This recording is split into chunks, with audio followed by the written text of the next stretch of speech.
Os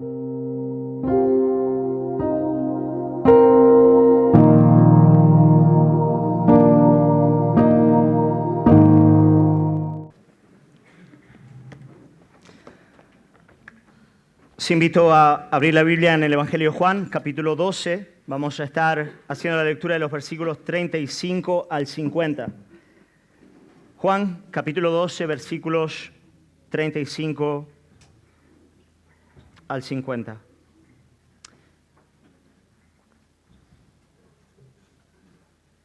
Dice así la palabra de Dios. Entonces Jesús les dijo: aún por un poco está la luz entre vosotros. Andad entre tanto que tenéis luz, para que no os sorprendan las tinieblas, porque el que anda en tinieblas no sabe a dónde va. Entre tanto que tenéis la luz, creed en la luz, para que seáis hijos de luz. Estas cosas habló Jesús y se fue y se ocultó de ellos. Pero a pesar de que había hecho tantas señales delante de ellos, no creían en él, para que se cumpliese la palabra del profeta Isaías, que dijo: Señor, ¿quién ha creído a nuestro anuncio? ¿Y a quién se ha revelado el brazo del Señor? Por esto no podían creer, porque también dijo Isaías: cegó los ojos de ellos y endureció su corazón, para que no vean con los ojos y entiendan con el corazón y se conviertan y yo los sane. Isaías dijo esto cuando vio su gloria y habló acerca de él. Con todo eso, aún de los gobernantes, muchos creyeron en él, pero a causa de los fariseos no lo confesaban para no ser expulsados de la sinagoga, porque amaban más la gloria de los hombres que la gloria de Dios. Jesús clamó y dijo: el que cree en mí no cree en mí, sino en el que me envió. Y el que me ve, ve al que me envió. Yo, la luz, he venido al mundo, para que todo aquel que cree en mí no perezca en tinieblas. Al que oye mis palabras y no las guarda, yo no le juzgo, porque no he venido a juzgar al mundo, sino a salvar al mundo. El que me rechaza y no recibe mis palabras, tiene quien le juzgue. La palabra que he hablado, ella le juzgará en el día postrero, porque yo no he hablado de mi propia cuenta. El Padre que me envió, Él me dio mandamiento de lo que he de decir y de lo que he de hablar. Y yo sé que su mandamiento es vida eterna. Así pues, lo que yo hablo, lo hablo como el Padre me ha dicho. Oramos y ponemos este tiempo delante del Señor. Padre, yo quiero pedirte en esta mañana que tú prepares nuestro corazón para poder recibir tu palabra. Quiero rogarte que me des gracia para predicar, que tu Espíritu Santo sea moviéndose en este lugar. Padre Santo, rogamos que tu palabra pueda ser mella en nuestro corazón. Quiero pedirte, Señor, que ella pueda ser olor de vida a los que estamos aquí. Señor, verdaderamente no es con ejército ni con espada, es con tu Espíritu. Por eso rogamos y clamamos el auxilio y la ayuda de tu Espíritu Santo para poder meditar en tu palabra, Señor. Por favor, líbranos de toda distracción, líbranos de la obra de Satanás, pero sobre todas las cosas, líbranos de la incredulidad. Líbranos, Señor. Danos gracia para poder creerte a ti. Danos realmente el poder tener ojos para ver y oídos para oír. Señor, inclina nuestro corazón a tu palabra. Te lo pedimos, Padre, en el nombre de Jesús. Amén. Hermanos, a veces pensamos que siempre habrá otra oportunidad, que siempre tendremos una ocasión de enmendar nuestras vidas, de volver al camino, de reconciliarnos con Dios. Pero no es así. Hay un día en el que llegan las tinieblas, en el que dejamos de manera definitiva de ver. Hay un día en el que la puerta se cierra para no volverse a abrir, en el que la decisión está tomada y no hay vuelta atrás. Hay un día en el que no hay otra oportunidad. Por eso la pregunta que quiero que respondamos es la siguiente: ¿qué estamos haciendo con la luz de la que disponemos al presente? ¿Qué estamos haciendo con la medida de gracia que tenemos hoy? Porque no es una medida que siempre estará. Este es el énfasis de Jesús en el último discurso de su ministerio delante de toda la multitud. Eso es lo que encontramos en los versículos 35 al 36 que acabamos de leer. Estas son las últimas palabras de Jesús al pueblo.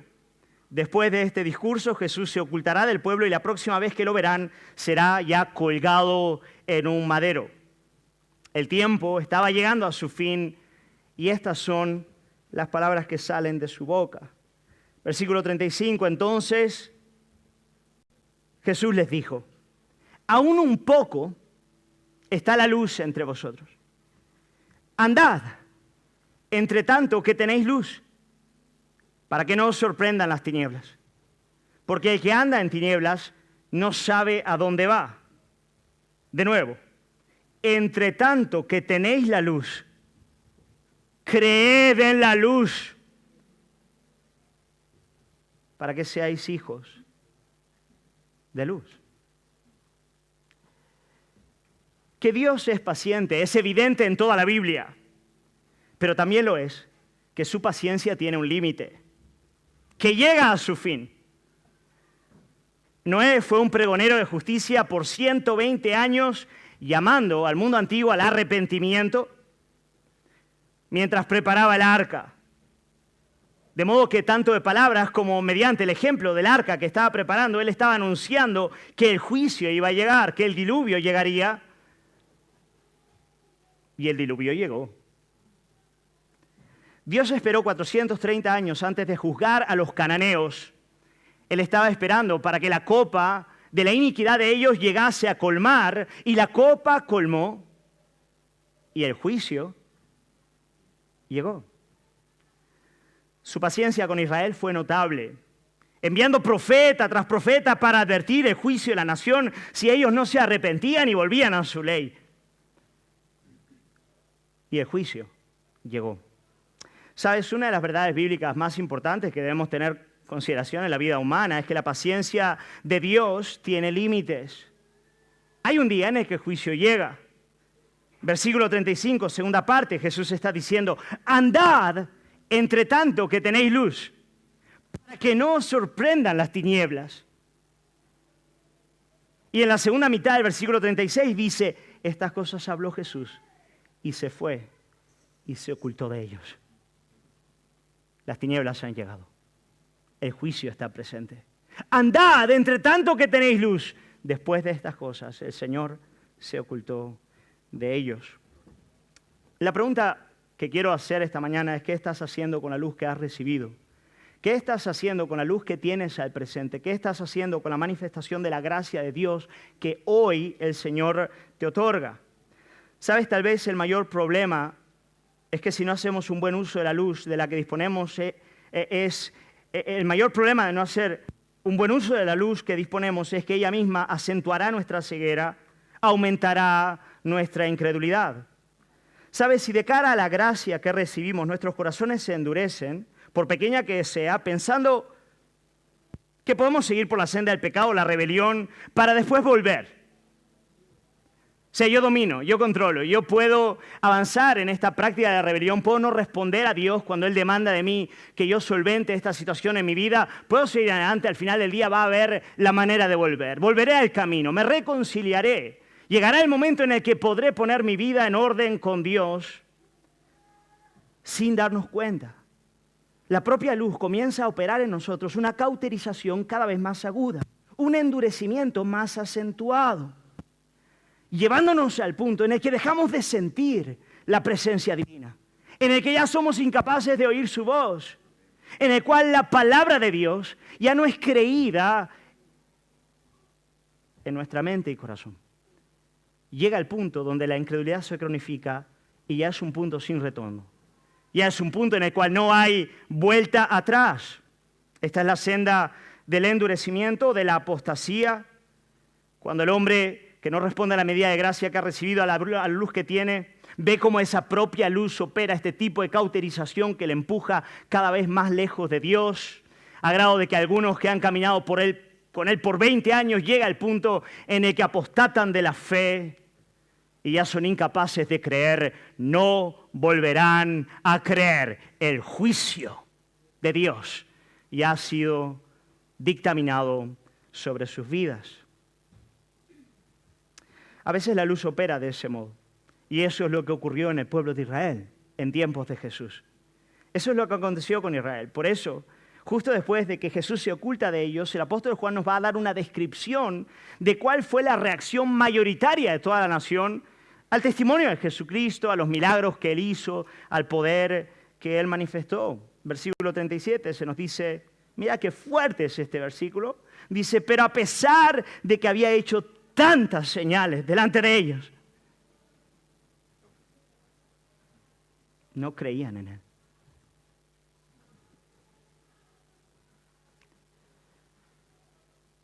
Tal vez este sea uno de los versículos más tristes de todo el Evangelio de Juan, ¿no es verdad?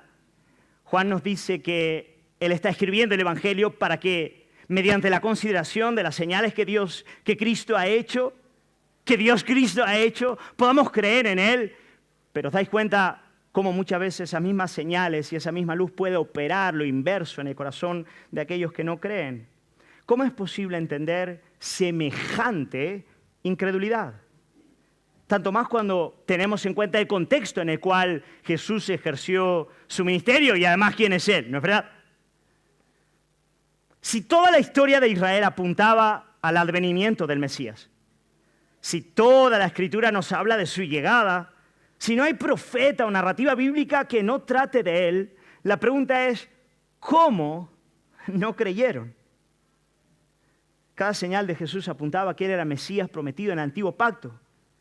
Él se dio a conocer como el esposo del mejor vino, como el templo que no puede ser derribado, como el ángel de Jehová que multiplica el pan en el desierto y da de comer, como el Dios que camina entre las aguas y acalla la tormenta, como el Mesías que sana al paralítico, da vista a los ciegos, limpia a los leprosos, echa fuera a los demonios y finalmente levanta a los muertos. Todo eso lo hizo Jesús no por capricho para manifestar su poder, pero para indicar que Él, en efecto, es el Mesías enviado por Dios, el Hijo eterno del Padre, el Creador de los cielos y la tierra, aquel que es luz de luz. A grado de poder decir, el que me cree a mí, no cree en mí, cree en el que me envió, porque mis palabras son las palabras del que me envió. El que me ve a mí, vio al que me envió, ve al que me envió. Dios se hace presente y el hombre no cree. Qué fuerte. ¿Por qué? Porque ellos endurecieron sus corazones. Ellos endurecieron sus corazones. Y esa dureza se vio acentuada por la exposición a la verdad, por la exposición misma a la luz. ¿Sabéis? Si no hay un cambio en el corazón, la exposición a la verdad endurece al oyente, cronifica la incredulidad y promueve un alejamiento de Dios aún mayor, y eso es lo que vemos en la historia de Israel. La propia luz de la que habían sido objeto terminó por llevarles más lejos de Dios. Qué peligroso es exponerse a la luz. El evangelio proclamado siempre opera, pero él puede operar de una de dos maneras. O traerá arrepentimiento y te reconciliará con el Padre, o traerá cada vez un ser más perverso e incrédulo y distante de Él. Es verdad, esta incredulidad puede manifestarse de dos maneras muy distintas. Puede ser una rebelión abierta de aquel que se aparta de Dios, y también puede tener esa versión mucho más sofisticada de la religiosidad, pero también altiva y distante del Altísimo. Pero será al final del día incredulidad de todos modos. El apóstol Pablo sabía que el evangelio y la luz siempre pueden promover una de estas dos realidades. Por eso en 2 Corintios, capítulo 2, versículos 15 al 17, lo voy a leer, dice el apóstol Pablo, dice, porque para Dios somos grato olor de Cristo, una fragancia, ¿no? Un perfume. Somos grato olor de Cristo en los que se salvan y en los que se pierden. En ambos. Cuando Pablo iba por ahí proclamando el evangelio y manifestando con su vida el amor del Salvador, él dice, yo soy un perfume. Pero soy un perfume que está operando tanto en los que se salvan como en los que se pierden. A estos ciertamente olor de muerte para muerte, y a aquellos olor de vida para vida. Y Pablo se aterra de cara a esa realidad, a grado de decir, y para estas cosas, ¿Quién es suficiente? Él se aterra por el mero hecho de la responsabilidad que pesa sobre él cuando proclama este mensaje, porque sabe este doble efecto que el mensaje promueve. Este es un efecto que ciertamente traerá salvación, pero también traerá juicio. Es un efecto que despertará, es un mensaje que despertará el corazón de muchos para volver al Padre, pero también cronificará la rebelión y la incredulidad de muchos y los apartará de Él. Y es siempre así. En efecto, lo vemos en el ministerio del apóstol Pablo. O sea, tú puedes, mira, cuando Pablo predicaba, lo que nunca ocurría era indiferencia. Siempre había avivamiento y persecución. Tal era la gracia que él tenía para proclamar el evangelio que siempre estas dos realidades operaban cuando él proclamaba la palabra. Pero Pablo no quería llenar un auditorio, él quería ser fiel al evangelio. Claro, ¿podría Pablo moldear las aristas del evangelio para que sea solo olor de vida para vida entre todos? Eso es lo que hace el predicador populista, el que quiere llenar una platea. Él va a quitarle las aristas del evangelio y a moverlo donde lo tiene que mover para que el único perfume que exhale del evangelio sea el que da vida, pero jamás el que confronta la muerte. Pero Pablo no lo hace. Por eso, después de decir, y para estas cosas, ¿quién es suficiente? Versículo 17, él dice, pues no somos como muchos que medran falsificando la palabra de Dios, sino que con sinceridad, como de parte de Dios y delante de Dios, hablamos en Cristo. Amigo, ¿qué estás haciendo con la medida de gracia que has recibido? ¿Qué estás haciendo con ella? ¿Qué haces cuando el Señor te habla con claridad en su palabra? Cuando Él confronta tu conciencia con el pecado, cuando te llama al arrepentimiento, cuando hay cosas que arreglar en tu vida. Mira, esto se aplica no solamente al inconverso que está en este lugar, esto se aplica a todo verdadero creyente que estamos aquí presentes. Hay momentos de gracia, hay momentos donde viene un predicador, hay un hermano en la fe y te da el consejo y punto de tu vida donde las cosas tienen que cambiar. Tienes que arreglar tu matrimonio. Las cosas no están bien. O la palabra divina viene a tu vida mediante la proclamación del mensaje del evangelio diciéndote, dedícate a la crianza, corrige a tus hijos. O la palabra del evangelio viene en un momento determinado en tu vida para decirte, apártate del pecado. Eso te va a matar. Quítate de en medio. Restáurate con aquel hermano en la iglesia. Y en ese momento hay una pequeña pizca de convicción en tu corazón. Yo quiero decirte en el nombre de Jesús, no la dejes ir. Responde, actúa. Entre tanto que tenéis luz, creed en la luz para que seáis hijos de luz. ¿Sabes lo que significa eso? Entre tanto que tienes una pizca de conciencia del evangelio en tu alma, no la dejes ir para que puedas ver los frutos buenos de ella en ti, para que seas hijo de luz. Eso es lo que significa. Para que los efectos de la paternidad de la luz operen en ti. ¿Sabes por qué hay un día que la luz se va? Lo que ocurre cuando tú desprecias y te apartas de esa realidad es que se va a cronificar y llegará al punto donde tú serás insensible a la palabra divina y en el que dejarás de creer. Y quiero decirte, en ese punto te sentirás francamente mejor, pero estarás experimentando la mejoría del leproso, la mejoría de aquel que mientras se está pudriendo no experimenta dolor porque ha dejado de estar vivo. Oh, por favor. El Señor dice, entre tanto que tenéis la luz, creed en la luz, para que seáis hijos de luz. No la dejéis ir. El pueblo de Israel fue, desde luego, el pueblo que más luz experimentó. Cuando hablamos de Cristo como luz, estamos diciendo que Él es la revelación del Padre, ¿no es verdad? Que en Él, de manera profunda, conocemos al Padre. De manera plena, Él es la imagen misma de la naturaleza divina. Él es Dios, Dios con Dios. Pero si despreciamos la luz que recibimos de su palabra, la luz que recibimos del consejo bíblico, pensando, bueno, siempre habrá otra oportunidad, repito lo que ya he dicho, no siempre habrá otra oportunidad. Mira, uno puede pensar, bueno, ya el predicador, oiré otro sermón, tendré la oportunidad de volver a leer la Biblia, ya volveré al camino, llegará el día donde pueda reconciliarme con Dios. Ya me pongo las pilas, pero necio. Si esta noche vienen a por tu alma, ¿y qué harás?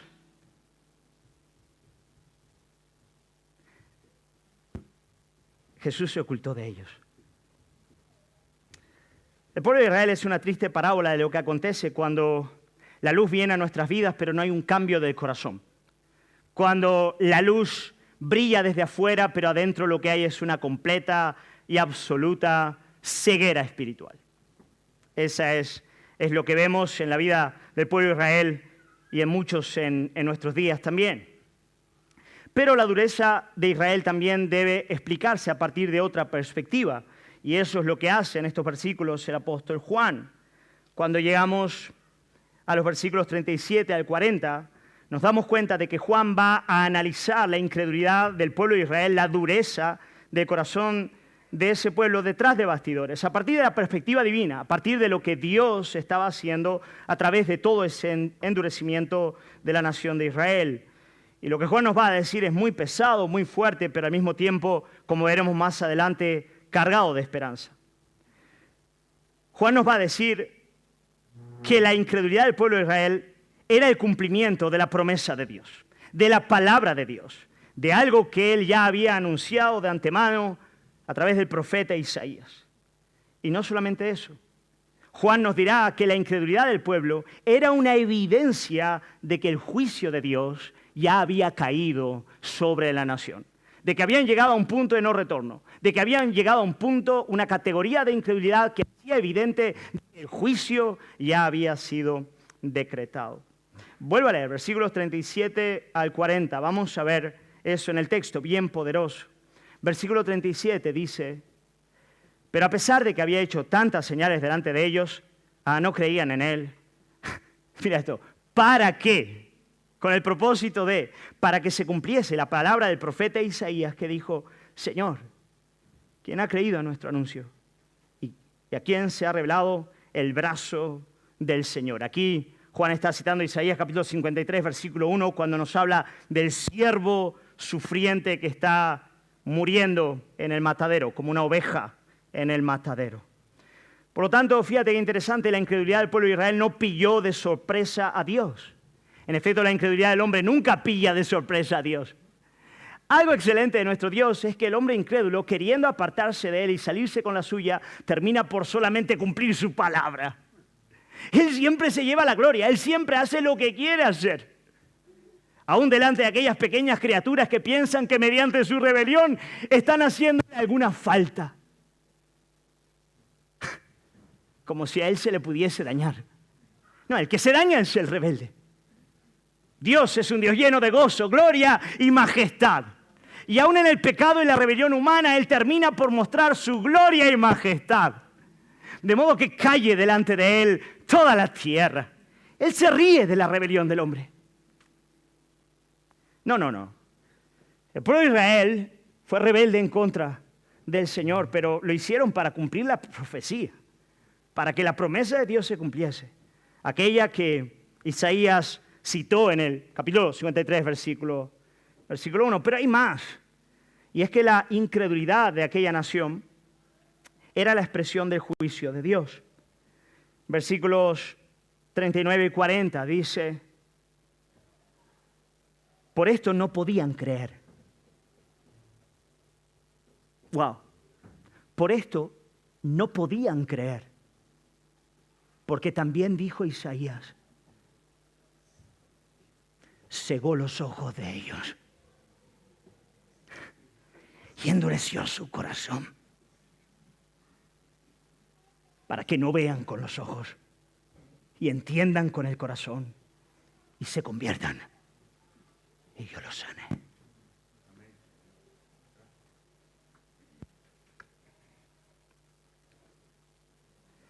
De modo que para entender la incredulidad del pueblo de Israel no solamente tenemos que considerar la dureza de su propio corazón, sino que también tenemos que entender que juntamente con esa dureza está operando el juicio de Dios. Dios mismo activamente está encargándose, y no lo digo yo, lo dice la Biblia, está encargándose de enceguecer y de endurecer para ejecutar juicio. Eso es lo que dice.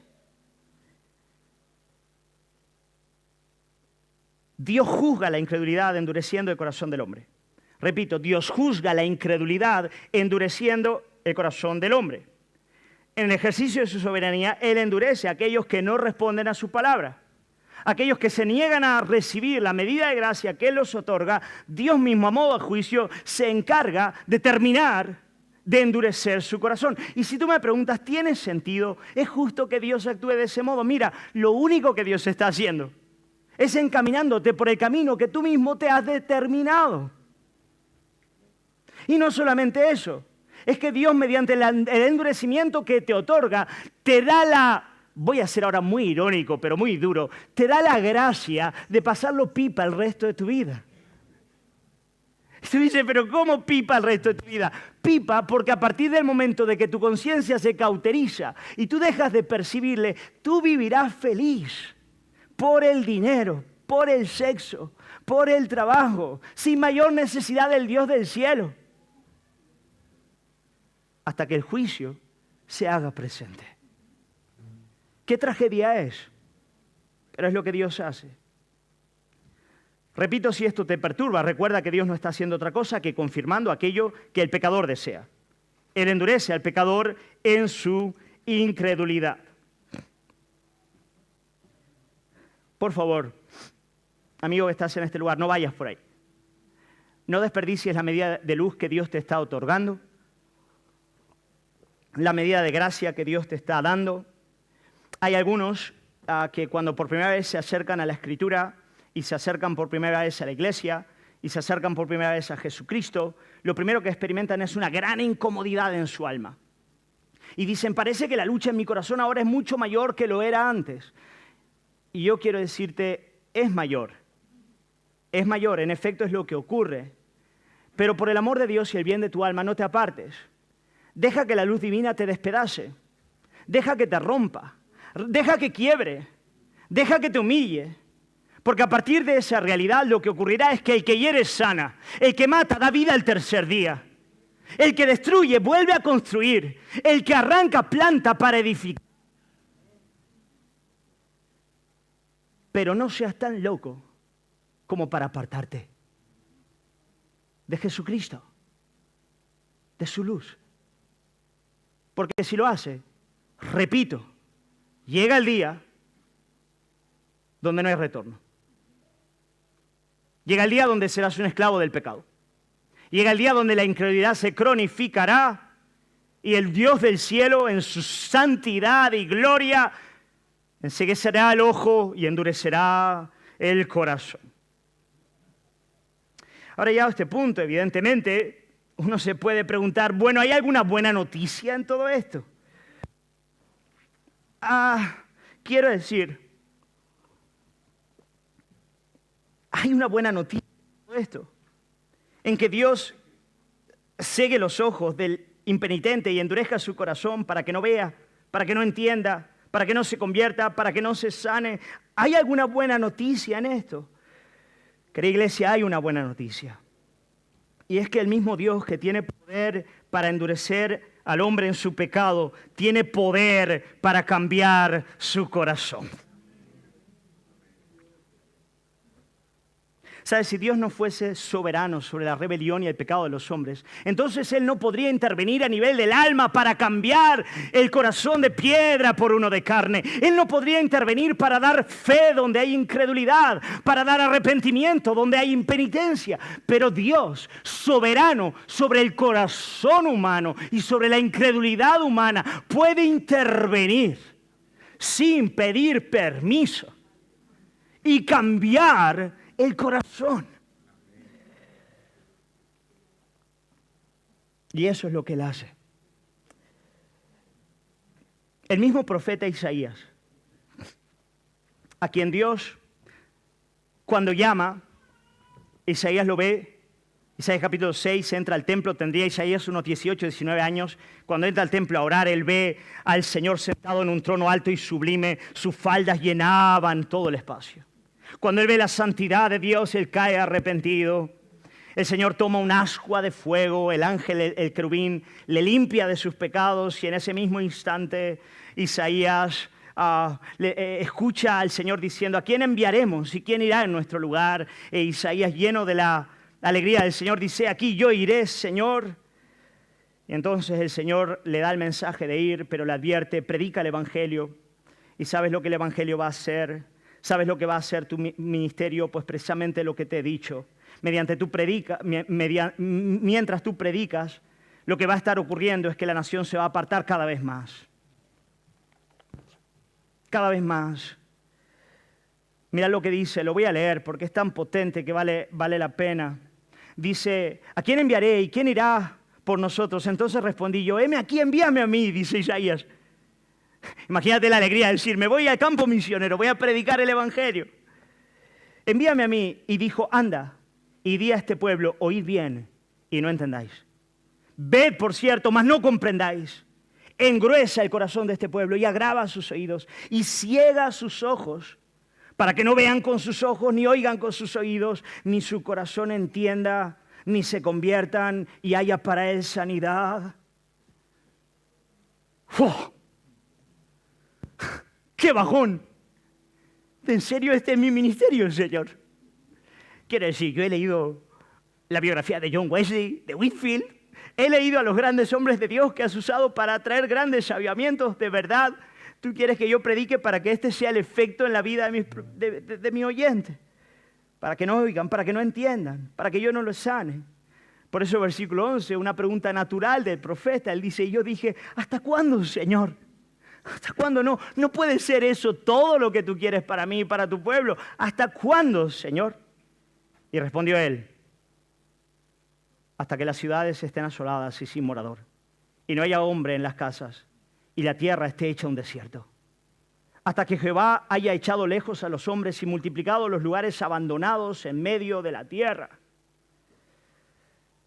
Pero luego sigue diciendo: y si quedare aún en ella la 10ª parte, ésta volverá a ser destruida. Pero como el roble y la encina, que al ser cortados aún queda el tronco, así será el tronco, la simiente santa.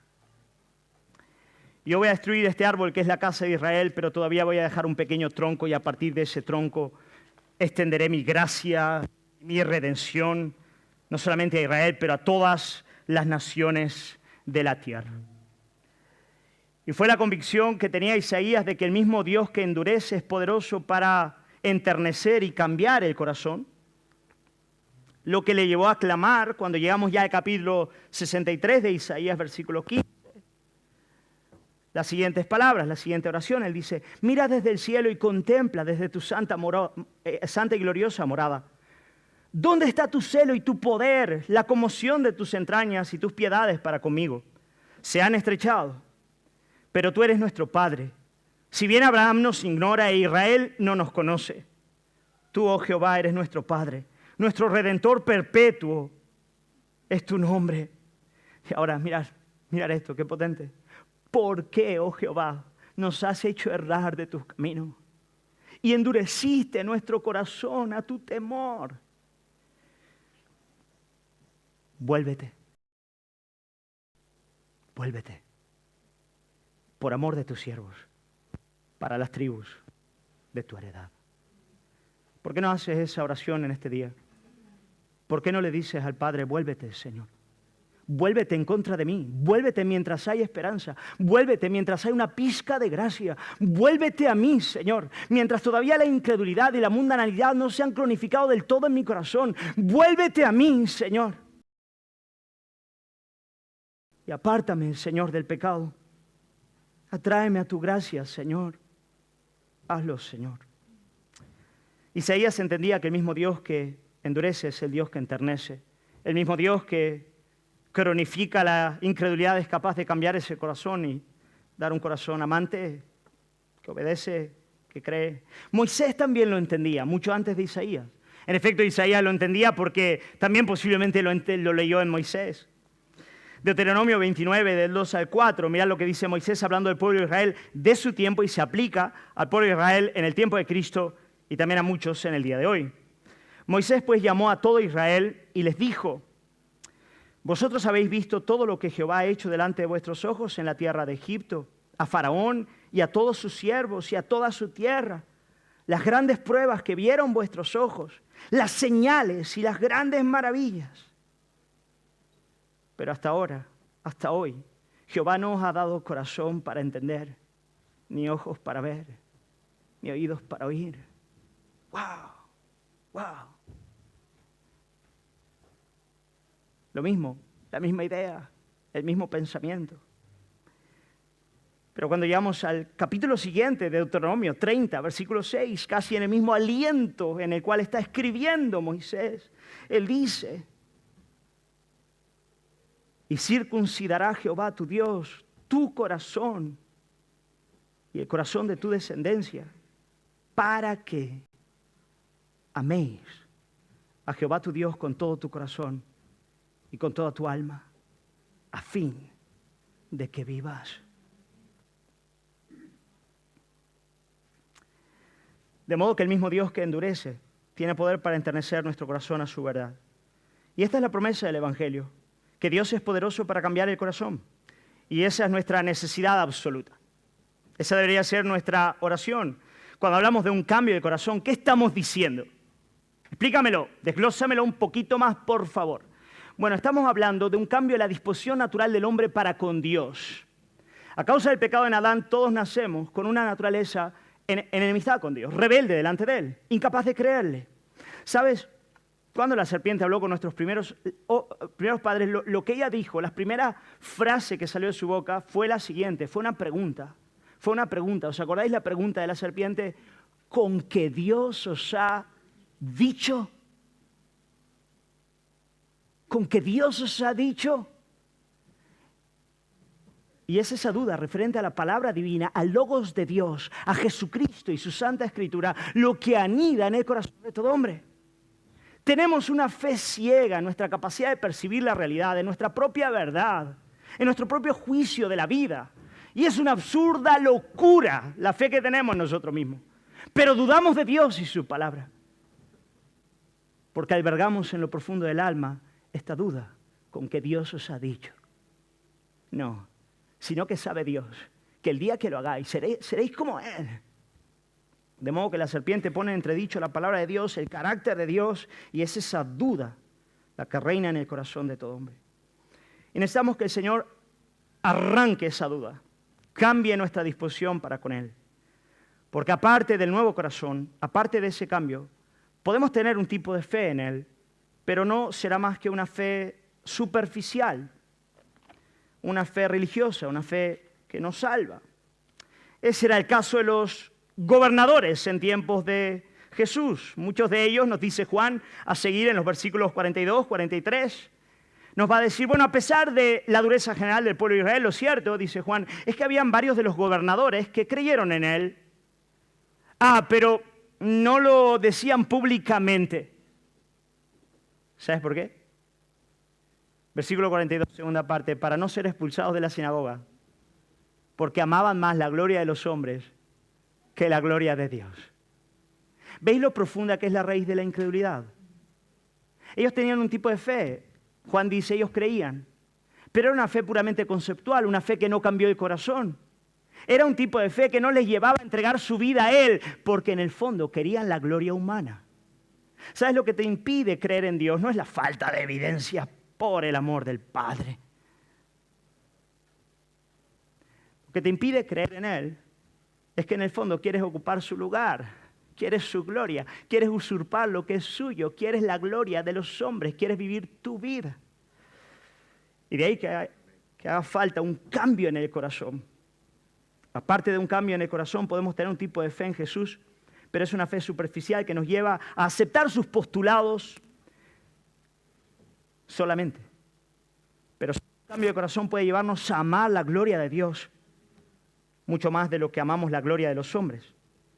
De modo que vivamos para Él y no para la sinagoga, no para la carrera, no para el trabajo, no para el descanso, el reconocimiento público, social, sino para Cristo. Necesitamos ese cambio de corazón. Desde luego, ese cambio de corazón es efectuado por el Espíritu Santo cuando Él irrumpe en la vida de una persona. Pero la pregunta de esta mañana es, ¿qué podemos hacer? Bueno, la respuesta es la misma pregunta que hice al principio del sermón. ¿Qué estás haciendo con la luz que has recibido? Esa es la pregunta de este sermón. ¿Qué estás haciendo? A veces tú quieres más, ¿no? Yo quiero conocer más. Ya, genial, yo quiero tener más experiencias. Yo quiero. Ya, pero ¿qué estás haciendo con lo que ya tienes? Con la medida de gracia que Dios te ha dado. Aprovecha. Anda en la luz mientras hay tiempo. Anda en ella. Vuelve al Señor. Tal vez algunos en este lugar tienen que volver a la comunión de los santos. Tienen que volver a la iglesia, pero no para frecuentar y sentarse en un banco, pero para ser iglesia.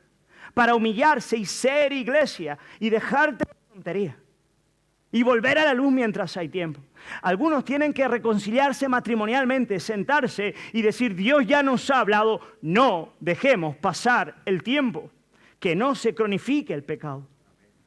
Algunos tienen que empezar a hacer guerra contra la pornografía antes de ser esclavos del sexo. Antes de ver el sexo puesto como un objeto a ser consumido. Huye como de la peste para poder amar de verdad a un esposo, a una esposa. Lucha. Tal vez algunos en este lugar tienen que reconciliarse con un hermano en la fe.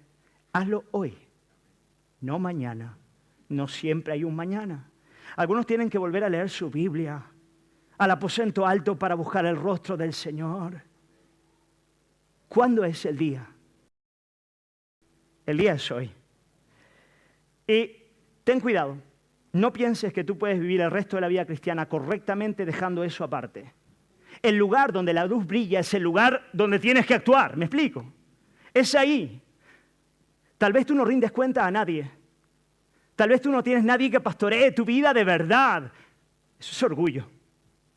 Humíllate. Pide consejo. Baja la cresta. Aprende de Cristo. No pienses. Es decir, bueno, el Señor me ha dado una medida de luz en este asunto, pero bueno, lo puedo aparcar ya. Llegará el día, seguiré viviendo el resto de la vida cristiana de manera adecuada. Eso es como poner una naranja podrida junto al resto, hermano. Que no, que se va a pudrir todo. Por eso la palabra de hoy es la siguiente: entre tanto que tenéis luz, andad en la luz. Nuestro Padre es un Padre misericordioso y paciente, pero su paciencia tiene límites. Llega el día en el cual a la impenitencia Él mismo la juzga y la castiga a través de la cronificación del pecado, endureciendo el corazón.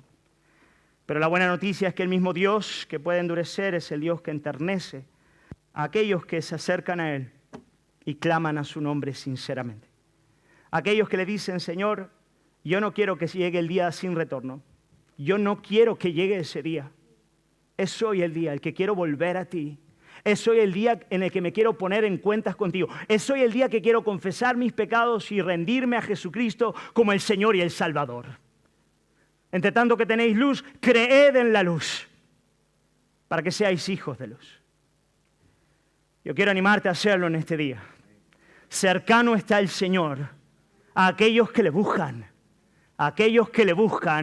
de veras. Yo quiero animarte en el nombre de Jesús hoy a buscar su rostro, sinceramente, a acudir a Él y a reconciliarte con Él.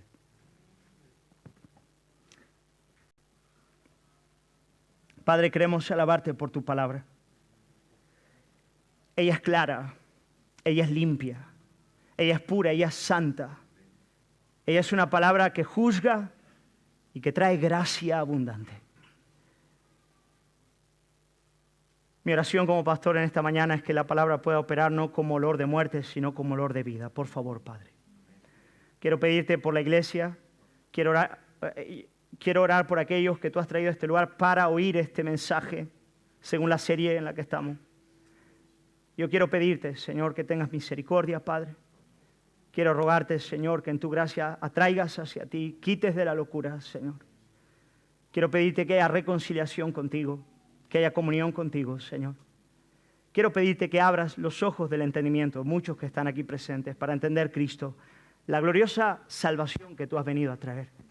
Y que puedan seguirte sinceramente, amarte sinceramente, con corazón sincero, humilde y quebrantado, venir a ti, acudir a tu gracia y experimentar en ti, Señor, las fuentes de la salvación. Como dice el salmista, en tu presencia hay plenitud de gozo, delicias a tu diestra, para siempre. Padre, por favor, haz esa obra. Haz esa obra en cada uno de nosotros, Padre. Si hay cuestiones específicas que tienen que resolverse, no solamente a nivel de comportamiento, pero a nivel de corazón, formas de rebelión que han anidado, orgullos, incredulidades, Señor. Por favor, da arrepentimiento, Padre. Abre ojos, Señor, para que haya canto, gozo y alegría. Relaciones que se tienen que cortar.